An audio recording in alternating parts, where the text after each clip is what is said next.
ಬಡವ್ರ ಮಕ್ಕಳಿಗೆ ಸಿಂಪತಿ ಇರುತ್ತೆ, ಅಯ್ಯೋ ಕಷ್ಟ ಬಡವರು ಹಾಗೆ ಅಂತ.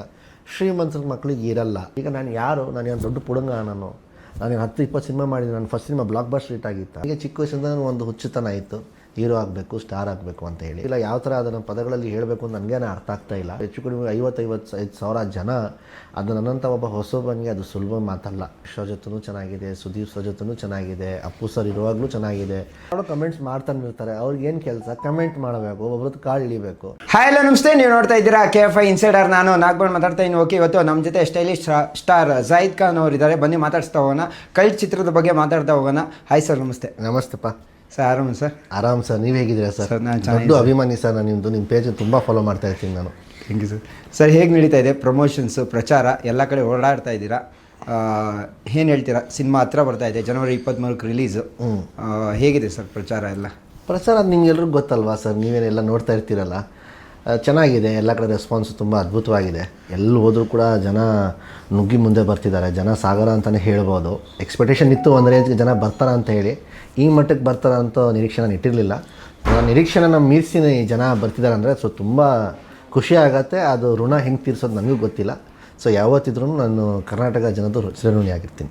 ಸರ್, ಜಾಹಿದ್ ಖಾನ್ ಅವ್ರು ಮೂಲತಃ ಯಾವ ಊರವರು ಅಂತ ಸರ್? ನಾನು ಪಕ್ಕ ಹುಟ್ಟಿದ್ದು ಬೆಂಗಳೂರು. ನಮ್ಮ ತಂದೆ, ನಮ್ಮ ತಾತನ ತಾತ ಎಲ್ಲ ತುಮಕೂರು. ಸರ್, ನೀವು ವಿದ್ಯಾಭ್ಯಾಸ ನೋಡೋದಾದ್ರೆ ಏನು ಮಾಡಿದ್ದೀರಾ? ಯಾವುದು ಸರ್?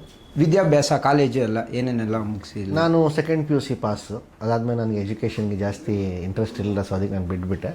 10th ಸೆಂಟ್ ಜೋಸೆಫಲ್ಲಿ ಓದಿದೆ. First PUC second PUC Jain ಕಾಲೇಜಲ್ಲಿ ಮಾಡಿದ್ದೀನಿ. ಸರ್, ಈಗ ಡಾಕ್ಟ್ರ್ ಮಕ್ಕಳು ಡಾಕ್ಟ್ರು, ಪೊಲಿಟಿಷಿಯನ್ಸ್ ಮಕ್ಕಳು ಪೊಲಿಟಿಷಿಯನ್ಸು, ಪೊಲೀಸ್ ಮಕ್ಕಳು ಪೊಲೀಸು ಜಾಸ್ತಿ ಆಗಿದ್ದಾರೆ. ಅದು ತಪ್ಪಲ್ಲ, ಯಾಕಂದರೆ ಜೆನೆಟಿಕ್ಕು, ಜೀನ್ಸು. ಬಟ್ ನೀವು ಚಿತ್ರರಂಗದ ಕಡೆ ಯಾಕೆ, ಏನು ಅಂತ? ಯಾಕೆ ಅಂತ ಅಂದರೆ ಈಗ ಯಾವ ಥರ ನಿಂಗೆ ನಾನು ಉತ್ತರ ಕೊಡಲಿ. ಈಗ ನನಗೆ ಚಿಕ್ಕ ವಯಸ್ಸಿಂದ ಒಂದು ಹುಚ್ಚುತನ ಇತ್ತು, ಹೀರೋ ಆಗಬೇಕು, ಸ್ಟಾರ್ ಆಗಬೇಕು ಅಂತ ಹೇಳಿ. ಈಗ ಹಂಗೆ ನೋಡೋಕೆ ಹೋದರೆ ನಮ್ಮ ತಾತ ಯಾವ ಪೊಲಿಟಿಷನು ಇರಲಿಲ್ಲ. ಆದರೆ ನಮ್ಮ ತಂದೆ ರಾಜಕೀಯ ಕಡೆ ಬಂದರು. ಅವ್ರು ಬಿಸ್ನೆಸ್ ಮ್ಯಾನಾಗಿ ಅಷ್ಟೇ ಇದ್ದಿದ್ದು. ಸೊ ಒಬ್ಬೊಬ್ಬರು ಚಾಯ್ಸ್ ಅದಷ್ಟೇ. ಸರಿ, ಈ ಕಲ್ಟ್ ಕಡೆ ಬರೋದಾದರೆ ಫಸ್ಟ್ಗೆ ಒಂದು ಸಾಂಗ್ ಬಿಟ್ಟರೆ ಅಯ್ಯೋ ಶಿವನೇ ಎಲ್ಲ ಕಡೆ ಹಿಟ್ಟು. ಒಂದು ನಿಮ್ಮ ಅಭಿನಯ ಇರ್ಬೋದು, ಪಿಕ್ಚರೈಸೇಷನ್ ಆಗಿರ್ಬೋದು, ಮೇಕಿಂಗು ಎಲ್ಲ ಕಡೆ ಸೌಂಡ್ ಮಾಡ್ದು. ಅದ್ರ ಬಗ್ಗೆ ಹೇಳೋದಾದರೆ ಅಯ್ಯೋ ಶಿವನೇ ನನ್ನ ಮನಸ್ಸಿಗೆ ತುಂಬ ಹತ್ತಿರವಾದಂಥ ಹಾಡು. ಆಮೇಲೆ ನಾವು ಸಾಂಗ್ ರೆಡಿ ಆದ ತಕ್ಷಣ ನಾನು ಅಲ್ಲೇ ಹೇಳಿಬಿಟ್ಟೆ, ಈ ಸಾಂಗ್ ಪಕ್ಕಾ ಸೂಪರ್ ಹಿಟ್ ಆಗುತ್ತೆ, ಇದು ಫಸ್ಟಲ್ಲೇ ಬಿಡೋಣ ಅಂಥೇಳಿ. ಬೇರೆಯವರು ನಮ್ಮ ಡೈರೆಕ್ಟರ್ ಆಗ್ಬೋದು, ಪ್ರೊಡ್ಯೂಸರ್ ಆಗ್ಬೋದು, ಇಲ್ಲ ಆಮೇಲೆ ಬಿಡೋಣ ಅಂಥೇಳಿ. ನಾನು ನನ್ನ ಮೊದಲನೇ ಸಿನಿಮಾದಲ್ಲಿ ತಪ್ಪು ಮಾಡಿದ್ದೆ. ಬೆಳಕಿನ ಕವಿತೆ ರಿಲೀಸ್ ಮುಂಚೆ ಒಂದು 10 ದಿನ 15 ದಿವಸ ಮುಂಚೆ ಅಷ್ಟೇ ನಾನು ಬಿಟ್ಟಿದ್ದು. ಸೊ ಆ ತಪ್ಪು ಮಾಡೋದು ಬೇಡ, ಒಳ್ಳೆ ಹಾಡು ಬಿಟ್ಬಿಡೋಣ ಅಂತ ಹೇಳಿ ಸೊ ಫಸ್ಟಲ್ಲಿ ನಾವು ಬಿಟ್ಬಿಟ್ವಿ. ಆಮೇಲೆ ಅಯ್ಯೋ ಶಿವನೇನ ಮೆಮೊರಿ ಸಿಕ್ಕಾಪಟ್ಟೆ ಇದೆ. ಅದೊಂದು ಮೋಸ್ಟ್ ಟಾರ್ಚರ್ಡ್ ಸಾಂಗ್ ಅಂತ ಹೇಳ್ಬೋದು. ಅದು ಅಯ್ಯೋ ಶಿವನೇನ ಅಂತಲೇ ಹೇಳ್ಬೋದು. ಏನಕ್ಕಂದರೆ ಅದು ಫುಲ್ ಇಡೀ ಸಾಂಗು ಮಳೆಯಲ್ಲಿ ಶೂಟ್ ಮಾಡಬೇಕಾಗಿರೋದು ಹಾಡು. ಹೆಚ್ಚು ಕಡಿಮೆ 8-10 ದಿನ. ಸೊ ಆಮೇಲೆ ಮಳೆಯಲ್ಲಿ ಶೂಟ್ ಮಾಡೋದು ಅಷ್ಟು ಸುಲಭ ಅಲ್ಲ. ತುಂಬ ಮೆಂಟಲ್ ಟಾರ್ಚರು, ಫಿಸಿಕಲಿ ತುಂಬ ಕಷ್ಟ ಆಗುತ್ತೆ. ಅಂದರೆ ಒರಿಜಿನಲ್ ಮಳೆಯಲ್ಲೇ ಶೂಟ್ ಮಾಡಿದ್ದು? ಹೌದು. ಸೊ ಅದಾದಮೇಲೆ ಬ್ಲೇಡಿ ಲವ್ ಬಿಟ್ರಿ. ನೆಕ್ಸ್ಟ್ ಪ್ರಮೋಷನಲ್ ಆ್ಯಕ್ಟಿವಿಟಿನೇ ಬ್ಲೇಡಿ ಲವ್. ಒಂದು ಚಂದನ್ ಸರ್ ಮನೆಗೆ ಹೋದ್ರಿ, ಅಲ್ಲೆಲ್ಲ ಇದು ಮಾಡಿ ಒಂದು ಪ್ರಮೋಷನಲ್ ಆ್ಯಕ್ಟಿವಿಟಿ ಮಾಡಿದ್ರಿ. ಆ ಸಾಂಗ್ ಕೂಡ ಪಾರ್ಟಿಯಲ್ಲಿ ಇವತ್ತು ನಿನ್ನೆ ಹ್ಯಾಪಿ ನ್ಯೂ ಇಯರ್ ಇದ್ದಿದ್ದರಿಂದ ಲೋ ಇದರಿಂದ DJ ಹಂಗೆ ಕಿವಿ ಇದಂಗಿದೆ. ಅಯ್ಯೋ ಶಿವನಕ್ಕಿಂತ ಅದು ಪಾರ್ಟಿ ಫ್ರೀಕಿಗೆ ಜಾಸ್ತಿ ಹಿಟ್ ಆಗಿದೆ. ತುಂಬ ಯುವಕರಿಗೆ, ಎಸ್ಪೆಷಲಿ ಯೂತ್ಸ್ಗೆ ಆ ಹಾಡು ತುಂಬ ಇಷ್ಟ ಆಗ್ತಾ ಇದೆ. ಸೊ ಅದನ್ನು ಒಂದು ರೇಂಜ್ಗೆ ಚೆನ್ನಾಗಿ ಹೋಗ್ತಾ ಇದೆ. ಬಟ್ ಅಯ್ಯೋ ಶಿವನೇ ನನ್ನ ಟ್ರಂಪ್ ಕಾರ್ಡ್ ಅಂತ ಹೇಳ್ಬೋದು. ಸರ್, ಅದಾದಮೇಲೆ ಪ್ಯಾಥೋ ಸಾಂಗ್ ಬಿಟ್ರಿ. ಅದರಲ್ಲಿ ಒಂದು ಇಡೀ ಸಿನಿಮಾದಲ್ಲಿ ಏನೇನು ಇರುತ್ತೋ ಆಲ್ಮೋಸ್ಟ್ ಎಲ್ಲ ಅದರಲ್ಲಿ ಒಂದು ಟೀಸರ್ ಟ್ರೈಲರ್ ಥರ ತೋರಿಸ್ಬಿಟ್ಟಿದ್ದೀರಾ. ಅದು ಹೆಂಗೆ ಸರ್? ಅದು 2 ಶೇಡ್ ಇದೆ ಅದರಲ್ಲಿ. ನಿಮ್ಮ ನಂದು 3 ಶೇಡ್ ಇದೆ ಟೋಟಲ್ ಆಗಿ ಈ ಸಿನಿಮಾದಲ್ಲಿ. ಮಾಧವ ಅಂತ ನನ್ನ ಪಾತ್ರ ಹೆಸರು. ಸೊ ಒಂದೇ ಕ್ಯಾರೆಕ್ಟ್ರಲ್ಲಿ 3 ಡಿಫ್ರೆಂಟ್ ಶೇಡ್ ಆಗಿರೋದ್ರಿಂದ ಅದು ಜನ ತುಂಬ ಇಷ್ಟಪಡ್ತಾರೆ ಅಂತ ಹೇಳ್ಬಿಟ್ಟು. ಈ ಥರ ಯಾರೂ ಇವತ್ತವರೆಗೂ ಮಾಡಲಿಲ್ಲ. ಮಾಡಿದಾರೋ ಇಲ್ವೋ ನನಗೆ ಗೊತ್ತಿಲ್ಲ, ಬಟ್ ನನ್ನ ಪ್ರಕಾರ ಮಾಡಿಲ್ಲ ಅಂದ್ಕೊಳ್ತೀನಿ. ಬಟ್ ಕನ್ನಡ ಇಂಡಸ್ಟ್ರಿಗೆ ತುಂಬ ಫ್ರೆಶ್ ಒಂದು ಟ್ರೀಟ್ಮೆಂಟ್. ಸರ್, ಯಾಕೆ ಈ ಸೆಕೆಂಡ್ ಸಿನಿಮಾಗೆ ಈ ಥರ ಚಾಲೆಂಜು? ಅದೆಷ್ಟು ಕಷ್ಟ ಆಯಿತು? ಅದು ಯಾವ ಥರ ನಿಭಾಯಿಸಿದ್ದೀರಾ? ಏನಕ್ಕಂದರೆ ಒಂದು ಹೀರೋ ಆಗಿ ನಿಂತ್ಕೊಳ್ಬೇಕು, ಒಂದು ಸ್ಟಾರ್ ಆಗಿ ನಿಂತ್ಕೊಳ್ಬೇಕು ಅಂತ ನಾವು ಎಷ್ಟು ಡಿಫ್ರೆಂಟ್ ಆಗಿದ್ದೀವಿ, ನಾವು ಯಾವ ಥರ ಸಿನಿಮಾಗಳು ಕೊಡ್ತಿದ್ದೀವಿ ಅಂತ ತುಂಬ ಇಂಪಾರ್ಟೆಂಟ್ ಆಗುತ್ತೆ. ಸೊ ಹಂಗಾಗಿ ಈ ಥರ ಸಬ್ಜೆಕ್ಟ್ನ ನಾನು ಆಯ್ಕೆ ಮಾಡಿಕೊಂಡೆ. ಸರ್, ಕರ್ನಾಟಕ ಪ್ರವಾಸ ಮಾಡಿದ್ರಿ, ಶುರುನೇ ಹೊಸಪೇಟೆಯಲ್ಲಿ. ಯಾಕೆ, ಹೇಗೆ ಅಂತ? ಅದು ಇನ್ನೊಂದು ಅಪ್ಪು ಅವ್ರಿಗೆ ಹಾರ ಹಾಕಿ ಅಲ್ಲಿಂದನೇ ಸ್ಟಾರ್ಟ್ ಆಯಿತು ಕರ್ನಾಟಕ ಪ್ರವಾಸ. ಅದು ಹೊಸಪೇಟೆಯಿಂದ ಏನಕ್ಕೆ ಶುರು ಮಾಡಬೇಕಾಗಿದ್ರೆ, ನಮ್ಮದು ಆಲ್ಮೋಸ್ಟ್ ನಮ್ಮ ಸಿನಿಮಾ ಒಂದಷ್ಟು ಪೋರ್ಷನ್ ನಾವು ಹೊಸಪೇಟೆ ಹಂಪಿಯಲ್ಲಿ ಶೂಟ್ ಮಾಡಿದ್ದೀವಿ. ಸೊ ಅದೊಂದು ಇಮೋಷನಿಂದ ಅಲ್ಲಿಂದನೇ ಶುರು ಮಾಡೋಣ ಅಂಥೇಳಿ, ಹಾಗಾಗಿ ಸೊ ಹೊಸಪೇಟೆಯಿಂದ ನಮ್ಮದು ಪ್ರವಾಸ ಶುರುವಾಗಿದ್ದು. ಸೊ ಅಲ್ಲಿಂದ ನೆಕ್ಸ್ಟು ಧಾರವಾಡ ಮತ್ತು ಚಿತ್ರದುರ್ಗ ಕಡೆ ಎಲ್ಲ ಕಡೆ ತುಂಬ ರೆಸ್ಪಾನ್ಸು. ವಿಶೇಷವಾಗಿ ಅದಕ್ಕಿಂತ ಬೇರೆ ತಿಪ್ಟೂರಲ್ಲೆಲ್ಲ ಬೇರೆ ಬೇರೆ ಕಾರ್ಯಕ್ರಮದಲ್ಲಿ ನೋಡಿರ್ತೀರ ಜನನ, ಬಟ್ ಪರ್ಟಿಕ್ಯುಲರ್ಲಾಗಿ ಕಲ್ಟಿಗೇನೆ ಮಾಡಿದ್ದ ಕಾರ್ಯಕ್ರಮಗಳಲ್ಲಿ ಅತಿ ಹೆಚ್ಚು ಜನ ಸೇರ್ತಾರೆ, ಎಮೋಷನ್ ಆಗ್ತೀರಾ, ಅದ್ರ ಬಗ್ಗೆ ಹೇಳೋದಾದ್ರೆ. ಈಗ ಅದು ಯಾವ ಥರ ನಿಮ್ಮ ಮುಂದೆ ಇಡಬೇಕು, ಇಲ್ಲ ಯಾವ ಥರ ಅದನ್ನು ಪದಗಳಲ್ಲಿ ಹೇಳಬೇಕು ಅಂತ ನನಗೇನು ಅರ್ಥ ಆಗ್ತಾ ಇಲ್ಲ. ಏನಕ್ಕಂದರೆ ನಾವು ಇಲ್ಲಿವರೆಗೂ 3 ಪ್ರೀ ರಿಲೀಸ್ ಇವೆಂಟ್ ಮಾಡ್ಕೊಂಡು ಬಂದಿದ್ದೀವಿ. ಒಂದು ಧಾರವಾಡಲ್ಲಿ, ಅದಾದಮೇಲೆ 2 ದಿವಸ ಬಿಟ್ಕೊಂಡು ಹುಬ್ಳಿಯಲ್ಲಿ ಒಂದು ಪ್ರೀ ರಿಲೀಸ್ ಇವೆಂಟ್ ಮಾಡಿದ್ವಿ. ಅದಾದಮೇಲೆ ಮತ್ತೆ ನಾವು ಚಿತ್ರದುರ್ಗ ಅಲ್ಲೂ ಕೂಡ ನಾವು ಪ್ರೀ ರಿಲೀಸ್ ಇವೆಂಟ್ ಮಾಡಿದ್ವಿ. 3 ಕಡೆನೂ ಜನ ಸಾಗರ ಅಂತಲೇ ಹೇಳ್ಬೋದು. ಆಮೇಲೆ ಹೈಯೆಸ್ಟು ನನಗೆ ಫಸ್ಟ್ ಸೇರಿದ್ದು ಧಾರವಾಡ. ಅದು ಓಪನಿಂಗೇ ಅದೊಂದು ಪಾಸಿಟಿವಿಟಿ ಕೊಟ್ಟರು. ಹೆಚ್ಚು ಕಡಿಮೆ 50-55 ಸಾವಿರ ಜನ. ಅದು ನನ್ನಂಥ ಒಬ್ಬ ಹೊಸಬನಿಗೆ ಅದು ಸುಲಭ ಮಾತಲ್ಲ. ಅದು ಯಾವ ಜನ್ಮದ ಋಣನೂ ನನಗೂ ಗೊತ್ತಿಲ್ಲ. ಬಟ್ ಮೇನ್ ನನಗೆ ಟ್ರಮ್ ಕಾರ್ಡ್ ಅಯ್ಯೋ ಶಿವನೇ ಏನು ಹಾಡು ವರ್ಕ್ ಆಗೋಗ್ಬಿಟ್ಟಲ್ಲ ಅದು. ಆಮೇಲೆ ಅವರು ಉತ್ತರ ಕರ್ನಾಟಕ ಅವರು ನನ್ನ ಮೇಲೆ ಭಾರಿ ನಿರೀಕ್ಷೆ ಇಟ್ಟಿದ್ದಾರೆ. ಇವನು ಹುಡುಗ ಮುಂದಿನ ತಿಂಗಳಲ್ಲಿ ಏನೋ ಒಂದು ಒಳ್ಳೆ ಹೀರೋ ಆಗ್ತಾನೆ, ನಮ್ಮ ಕನ್ನಡ ಇಂಡಸ್ಟ್ರಿ ನಿಂತ್ಕೊಳ್ತಾನೆ ಅಂತ. ನಾನು ಪ್ರವಾಸ ಮಾಡ್ದಲ್ಲ, ಅವ್ರು ಪ್ರತಿಯೊಬ್ಬರು ಬೈಯಲ್ಲಿ ಮಾತಲ್ಲೇ ಅದೇ ಇರೋದು. ಸೊ ಅದು ತುಂಬ ಖುಷಿನೂ ತನ್ನುತ್ತೆ, ಹಾಗೆಯೇ ಜವಾಬ್ದಾರಿನೂ ತರುತ್ತೆ. ಸೊ ವಿಶೇಷವಾಗಿ ಮಧ್ಯದಲ್ಲಿ ಉತ್ತರ ಕರ್ನಾಟಕಕ್ಕೆ ಹೋಗಿದ್ರಿ, ಅಲ್ಲಿ ಕೂಡ ಶೂ ಬಿಚ್ತೀರಾ. ಒಂದು ಕಡೆ ಶೂ ಬಿಚ್ಚಿ ಅಂದರೆ ಉತ್ತರ ಕರ್ನಾಟಕಕ್ಕೆ ಗೌರವ ಅಣ್ಣ ಹೇಳ್ಕೊಟ್ಟಿದ್ರಂತೀರ, ಅದ್ರ ಬಗ್ಗೆ ಹೇಳೋದಾದ್ರೆ. ಅಲ್ಲ, ಅವ್ರು ಹೇಳ್ಕೊಟ್ಟಿದ್ದೀರಾ ಅಂತಲ್ಲ. ನಾನು ಯಾವಾಗ ದರ್ಶನ ಜೊತೆ ಉತ್ತರ ಕರ್ನಾಟಕ ಕಡೆ ಪ್ರವಾಸ ಎಲ್ಲ ಮಾಡಿದಾಗ, ಇಲ್ಲ ಸಿನಿಮಾ ಪ್ರಮೋಷನ್, ಅವ್ರ ಸಿನಿಮಾ ಪ್ರಮೋಷನ್ಗೆ ಹೋದಾಗಿಲ್ಲ, ಇಲ್ಲ ಅಥವಾ ಅವರು ಬೇರೆ ಕಡೆ ಪ್ರಮೋಷನ್ಗೆ ಹೋದಾಗೆಲ್ಲ ಟೈಮಿಗೆ ಅವ್ರು ಯಾವಾಗಲೂ ಉತ್ತರ ಕರ್ನಾಟಕ ವೇದಿಕೆ ಮೇಲೆ ಹತ್ತುವಾಗ ಅವ್ರ ಮೈಕಲ್ಲಿ ಮಾತಾಡೋ ಮುಂಚೆ ಶೂ ಚಪ್ಪಲಿ ಬಿಚ್ಚಿ ಅವ್ರು ಮಾತಾಡ್ತಾರೆ. ನನಗೆ ಯಾವಾಗಲೂ ಒಂದು ಕ್ವೆಶ್ಚನ್ ಮಾರ್ಕ್ ಇರ್ತಿತ್ತು, ಏನಕ್ಕೆ ಅವ್ರು ಈ ಥರ ಮಾಡ್ತಾರೆ? ದೊಡ್ಡ ಸೂಪರ್ ಸ್ಟಾರ್, ಹಂಗೆ ನೋಡೋಕೋದ್ರೆ ಎಲ್ಲ ಕಡೆನೂ ತೆಗಿಬೇಕು, ಎಲ್ಲ ಕಡೆನೂ ಅಭಿಮಾನಿಗಳಿದ್ದಾರೆ, ಅದೇನು ಉತ್ತರ ಕರ್ನಾಟಕಕ್ಕೆ ಇವ್ರು ಸ್ಪೆಷಲ್ಲು ಅಂತ. ಆಮೇಲೆ ಯಾವತ್ತೂ ನನಗೆ ಅವಕಾಶ ಸಿಗಲಿಲ್ಲ, ಆ ಧೈರ್ಯನೂ ನಾನು ಮಾಡಲಿಲ್ಲ ಅವ್ರಿಗೆ ಈ ಪ್ರಶ್ನೆ ಕೇಳೋಕ್ಕೆ. ಬಟ್ ತುಂಬ ಕಾಡ್ತಾ ಇತ್ತು ಕೇಳಬೇಕು ಅಂಥೇಳಿ. ಏನೋ ಟೈಮ್ ಬರಲಿಲ್ಲ. ಧಾರವಾಡಲ್ಲಿ ಯಾವಾಗ ನನಗೋಸ್ಕರ ಅಷ್ಟೊಂದು 1000 ಜನ ನನಗೋಸ್ಕರ ಸೇರಿದ್ರು, ಅವತ್ತು ನನಗೆ ಅರ್ಥ ಆಯಿತು ಯಾಕೆ ನಮ್ಮ ಅಣ್ಣ ಶೂ ಬಿಚ್ಚಿ ಅವ್ರನ್ನ ಅಷ್ಟೊಂದು ಗೌರವ ಕೊಡ್ತಿದ್ರು ಅಂತೇಳಿ. ಸೊ ಅಲ್ಲಿ ಈಗ ನಾವು ದೊಡ್ಡವರಿಂದನಲ್ಲ ಸರ್ ಕಲಿಯೋದು. ಸೊ ನಾನು ಅವರಿಂದ ಏನು ಕಲ್ತಿದ್ದೆ ನಾನು ಆವಾಗ ಮಾಡಬೇಕು ಅಂತ ಅನ್ಸು ನಾನು ಮಾಡಿಬಿಟ್ಟೆ. ಸರ್, ಈ ಮಧ್ಯೆ ಇನ್ನೊಂದು ಸೂಪರ್ ಸ್ಟಾರ್ ಸುದೀಪ್ ಸರ್ನ ಭೇಟಿ ಆಗ್ತೀರಾ ಮಂಗಳೂರು ಒಂದು ಕಾರ್ಯಕ್ರಮದಲ್ಲಿ. ಅವಾಗ ಕೂಡ ತುಂಬ ಚರ್ಚೆ ಆಯಿತು, ತುಂಬ ಪಾಸಿಟಿವ್ ನೆಗೆಟಿವ್ ಕಮೆಂಟ್ಸ್ಗಳು ನೋಡಿರ್ತೀರ. ಈ ಭೇಟಿ ಆಗಿದ್ದು ಈ ಮುಂಚೆನೇ ದರ್ಶನ್ ಸರ್ ಜೊತೆ ಇದ್ದಾಗಲೂ ಅವ್ರು ಮುಂಚೆನೇ ಭೇಟಿ ಆಗಿರ್ತೀರ. ಆಬ್ವಿಯಸ್ಲಿ ವಿಡಿಯೋದಲ್ಲಿ ಎಲ್ಲರ ಜೊತೆನೂ ಬಾಂಧವ್ಯ, ಎಲ್ಲರ ಜೊತೆನೂ ಚೆನ್ನಾಗಿದೆ. ಯಶ್ ಅವ್ರ ಜೊತೆನೂ ಚೆನ್ನಾಗಿದೆ, ಸುದೀಪ್ ಸರ್ ಜೊತೆನೂ ಚೆನ್ನಾಗಿದೆ, ಅಪ್ಪು ಸರ್ ಇರುವಾಗಲೂ ಚೆನ್ನಾಗಿದೆ. ಎಲ್ಲ ಹೀರೋಗಳು ದರ್ಶನ ಜೊತೆನೂ ಚೆನ್ನಾಗಿದೆ. ಯಾರ ಜೊತೆನೂ ನಂದು ಬಾಂಧವ್ಯ ಚೆನ್ನಾಗಿಲ್ಲ ಅಂತ ಇಲ್ಲ, ಎಲ್ಲರ ಜೊತೆ ನನ್ನ ಬಾಂಧವ್ಯ ತುಂಬ. ಇದ್ಕಿದಂಗೆ ಕಾಣಿಸ್ಕೊಂಡಾಗ ಒಂದು ಕಾರ್ಯಕ್ರಮದಲ್ಲಿ ವಿಡಿಯೋ ವೈರಲ್ ಆದಾಗ ಎಲ್ಲ ಕಮೆಂಟ್ಸ್ಗಳು, ಇಲ್ಲ ಇವಾಗ ಬಂದವರೆ ದರ್ಶನ್ ಸರ್ ಇಲ್ದಲೇ ಕಮೆಂಟ್ಸ್ ಮಾಡ್ತಾನೆ ಇರ್ತಾರೆ. ಅವ್ರಿಗೆ ಏನು ಕೆಲಸ? ಕಮೆಂಟ್ ಮಾಡಬೇಕು, ಒಬ್ಬರದ್ದು ಕಾಳು ಇಳಿಬೇಕು. ಅವ್ರು ಅದ ಕೆಲಸ ಮಾಡ್ತಿರ್ತಾರೆ. ಒಂದು ಕಾರ್ಯಕ್ರಮಕ್ಕೆ ನಾನು ಹೋಗಿದ್ದೆ. ಆ ಕಾರ್ಯಕ್ರಮಕ್ಕೂ ಅವ್ರಿಗೂ ಚೀಫ್ ಗೆಸ್ಟ್ ಆಗಿ ಕರೆದಿದ್ರು ಮಂಗಳೂರಲ್ಲಿ, ಪಿಲಿನಲ್ಲಿಕೆ ಅಂತ ಅನ್ಕೊತೀನಿ ನಾನು ಕಾರ್ಯಕ್ರಮ. ಸೊ ಅಲ್ಲಿ ಹೋದಾಗ ಅಲ್ಲಿ ಸಿಕ್ಕಿದ್ವಿ, ಖುಷಿ ಆಯಿತು, ಮಾತಾಡ್ಸಿದ್ವಿ ಅಷ್ಟೇ. ಸರ್, ಕೆಲವೊಂದು ಕಡೆ ನಿಮ್ಮ ಒಂದು ಸ್ಟೈಲ್ ಆಗಿರೋದು, ಮಾತಾಡೋದಾಗಿರ್ಬೋದು, ಒಂದು ಏನೋ ಒಂದು ಮೂಮೆಂಟ್ಸ್ ಆಗಿರೋದು ಸ್ವಲ್ಪ ದರ್ಶನ್ ಸರ್ ಥರನೇ ಅಂತ ಕೆಲವೊಬ್ಬರು ಪಾಸಿಟಿವ್ ಆಗಿ ತಗೊಂಡಿದ್ದಾರೆ. ಅದಕ್ಕೇನು ಹೇಳ್ತೀರಾ ಸರ್? ಚಾನ್ಸೇ ಇಲ್ಲ. ಅವ್ರಿಗೆ ಮತ್ತು ನನಗೆ ದಯವಿಟ್ಟು ಆ ಕಂಪ್ಯಾರಿಸನ್ನೇ ಮಾಡೋಕ್ಕೆ ಹೋಗ್ಬೇಡಿ. ಅದು ಅವರೇ, ನಾನೇ. ಸೊ ಇನ್ನೊಂದು, ಈ ಕರ್ನಾಟಕ ಪ್ರವಾಸ ನೀವು ಶುರುವಾದ ಮೇಲೆ ಒಂದು ಸಿನಿಮಾಗೆ ನೀವು ಮಾಡ್ತಾಯಿದ್ದು ಪ್ಯೂರ್ಲಿ ನಿಮ್ಮ ಸರ್ಕಲಲ್ಲಿರೋರಿಗೆ ಎಲ್ಲರಿಗೂ ಗೊತ್ತಿರೋದು ವಿಷಯ. ನಾರ್ಮಲ್ ಜನಗಳು ಇಲ್ಲ ಕರ್ನಾಟಕ ಪ್ರವಾಸ ಮಾಡ್ತಾರೆ, ನೆಕ್ಸ್ಟು ಜಾಹಿದ್ ಖಾನ್ ಅವರು ಒಂದು ಲೀಡ್ರ್ ಆಗ್ತಾರೆ, ನೆಕ್ಸ್ಟು ಪೊಲಿಟಿಕಲಿ ನಿಲ್ತಾರೆ ಇಲ್ಲ. ಅದಕ್ಕೆ ನಾನು ಕಮೆಂಟ್ಸ್ ಕ್ಲಿಯರ್ ವೇಯಲ್ಲಿ ಉತ್ತರ ಕೊಡ್ತೀನಿ. ಈಗ ನಾನು ಮನ್ಸು ಮಾಡಿರ್ತಿದ್ರೆ, ನಾನು ರಾಜಕೀಯಕ್ಕೆ ಬರಬೇಕು ಅಂತ ಇರ್ತಿದ್ರೆ, ನನಗೆ ಗೆಲ್ಲೋದು ಏನು ದೊಡ್ಡ ವಿಷಯ ಅಲ್ಲ. ನಾನು ಓವರ್ ಕಾನ್ಫಿಡೆಂಟಾಗಿ ಹೇಳ್ತಿದ್ದೀನಿ. ಯಾಕಂದರೆ ನಮ್ಮ ತಂದೆಗೆ ಏನು ಹೆಸರಿದೆಯಲ್ಲ, ಅದು ಒಂದು ಬ್ರ್ಯಾಂಡ್. ಅವ್ರು ಆ ಮಟ್ಟಕ್ಕೆ ಹೆಸರನ್ನ ಸಂಪಾದಿಸಿದ್ದಾರೆ. ಅದು ಒಂದು ಅಷ್ಟೊಂದು ಗುಡ್ವಿಲ್ ನನಗಿದೆ. ನಾನು ಸಿನಿಮಾ ಫೀಲ್ಡ್ಗೆ ಬಂದು ಇಲ್ಲಿ ಹೆಸರು ಮಾಡಿಕೊಂಡು ಮುಖ ಪರಿಚಯ ಮಾಡಿಕೊಂಡು, ಸರ್ ಇಲ್ಲಿ ನೋಡಿ ಸರ್, ಅಲ್ಲಿ ನೋಡಬೇಡಿ ನೀವು, ನನಗೆ ಕೇಳಿಬಿಟ್ಟು ನೀವು ಆ ಕಡೆ ನೋಡಿದ್ರೆ. ಸೊ ನಾನು ಇಲ್ಲಿ ಬಂದುಬಿಟ್ಟು ಮುಖ ಪರಿಚಯ ಮಾಡಿಕೊಂಡು ಫಿಮಿಯರ್ ಆಗಿಬಿಟ್ಟು ಆಮೇಲೆ ರಾಜಕೀಯ ಇಳಿಬೇಕು ಅಂದರೆ ಅದು ನನ್ನ ಮೂರ್ಖತನ. ನನಗೆ ರಾಜಕೀಯ ಫೀಲ್ಡ್ ಕಡೆ ಇಂಟ್ರೆಸ್ಟ್ ಇಲ್ಲ, ನನಗೆ ಬೇಕಾಗೂ ಇಲ್ಲ. ಈ ಪ್ರವಾಸ ನಾನು ಏನಕ್ಕೆ ಪ್ಲ್ಯಾನ್ ಮಾಡಿದೆ ಅಂದರೆ, ಇತ್ತೀಚೆಗೆ ಜನ ಥಿಯೇಟ್ರಿಗೆ ಸಿನಿಮಾಗೆ ನೋಡೋಕ್ಕೆ ಬರ್ತಾ ಇಲ್ಲ. ಎಸ್ಪೆಷಲಿ ಕನ್ನಡ ಸಿನಿಮಾಗಂತೂ ಬರ್ತಾನೆ ಇಲ್ಲ. ಅದಕ್ಕೆ ನಾನು ನೀವು ಯಾವುದೇ ನನ್ನ ಸ್ಪೀಚ್ ನೋಡಿದ್ರು ಕೂಡ ಎಲ್ಲ ವೇದಿಕೆಗಳಿಗೂ ನಾನು ಹೇಳಿದ್ದೀನಿ, ಕನ್ನಡ ಭಾಷೆ ಅಭಿಮಾನ ಜಾಸ್ತಿ ಮಾಡ್ಕೊಳ್ಳಿ, ಕನ್ನಡ ಭಾಷೆನ ಬಿಟ್ಕೊಡ್ಬೇಡಿ, ಇದು ನಮ್ಮ ನಾಡು, ಇದು ನಮ್ಮ ಭೂಮಿ, ದಯವಿಟ್ಟು ಅದನ್ನು ಮಾಡಿ ಅಂತ ಹೇಳಿ. ಇದನ್ನು ನಾನು ಏನಕ್ಕೆ ಮಾಡ್ತಾಯಿದ್ದೀನಿ? ಈ ಕಾರಣಗಳಿಂದನೇ. ಜನ ಏನಕ್ಕೆ ಥಿಯೇಟ್ರಿಗೆ ಬರ್ತಾರೆ ಅಂದರೆ ಜನದ ತಪ್ಪಲ್ಲ, ಅದು ನಮ್ಮ ತಪ್ಪುಗಳು. ಅದರಲ್ಲೂ ನನ್ನನ್ನು ಸೇರ್ಕೊಳ್ತೀನಿ. ನಾವು ಒಳ್ಳೆ ಸಿನಿಮಾಗಳು ಮಾಡಲ್ಲ ಇಲ್ಲಿ. ಬಜೆಟ್ ಪ್ರಾಬ್ಲಮ್ ಅಂತೆ, ಅದು ಪ್ರಾಬ್ಲಮ್ ಅಂತೆ, ಇದು ಪ್ರಾಬ್ಲಮ್ ಅಂತೆ, ಕಾಸ್ಟಿಂಗ್ ವೈಸ್ ಅಂತೆ, ಏನೋ ಒಂದು ಆಗಿರೋದ್ರಿಂದ ನಂಬಿಕೆನ ನಾವು ಕಳ್ಕೊಂಡಿದ್ದೀವಿ. ಆ ಜನ ಅದಕ್ಕೆ ಕನ್ನಡ ಸಿನಿಮಾಗಳಿಗೆ ಬರ್ತಾಯಿಲ್ಲ. ಸ್ಟಾರ್ಗಳ ಸಿನಿಮಾಗಳಿಗೆ ಸೀಮಿತ ಆಗಿಬಿಟ್ಟವ್ರೆ. ಸ್ಟಾರ್ ಸಿನಿಮಾ ಅಂದರೆ ಸ್ಟಾರ್ ಇರ್ತಾನೆ, ಬಜೆಟು ಹಾಗೆ ಇರುತ್ತೆ, ಸ್ಟಾರ್ ಕಾಸ್ಟ್ ಹಾಗೆ ಇರುತ್ತೆ. ನಾವೇನಕ್ಕೆ ಸುಮ್ಮನೆ ನಮ್ಮ ದುಡ್ಡು ಟೈಮ್ ವೇಸ್ಟ್ ಮಾಡಬೇಕು? ಫುಲ್ ವರ್ಡ್ ಆಫ್ ಮೌತ್ ಬಂದರೆ ಮಾತ್ರ ಅವರು ಕನ್ನಡ ಸಿನಿಮಾಗೆ ಬರ್ತಿದ್ದಾರೆ. ಅದನ್ನು ಹಂಗೆ ಮಾಡ್ಕೊಂಡ್ಬೇಡಿ, ಒಳ್ಳೊಳ್ಳೆ ಸಿನಿಮಾಗಳು ನಾವು ಕೊಡ್ತೀವಿ. ಈಗ ಮತ್ತೆ ನನಗೇನಕ್ಕೆ ಸೇರಬೇಕಾಗಿತ್ತು ಜನ? ಹೌದು ಸರ್. Simple as that. ಈಗ ನಾನು ಯಾರು ದೊಡ್ಡ ಪುಡುಂಗ? ನಾನು 10-20 ಸಿನಿಮಾ ಮಾಡಿದ್ದೀನಿ. ನನ್ನ first cinema blockbuster hit ಆಗಿತ್ತಾ? ಇಲ್ವಾ ತಾನೆ?